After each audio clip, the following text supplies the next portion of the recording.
بسم الله الرحمن الرحیم. به نام خداوند بخشنده مهربان. قل اعوذ برب الناس.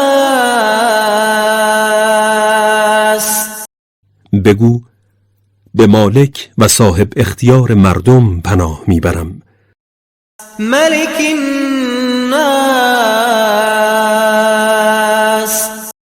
به فرمان روای مردم. اله الناس. به خدای مردم.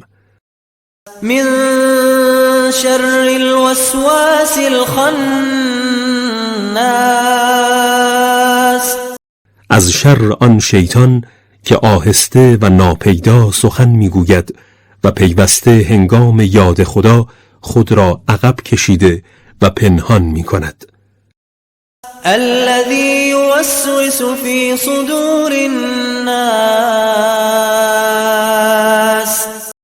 همون که آهسته و ناپیدا در دلهای مردم سخن میگوید. من الجنة والناس.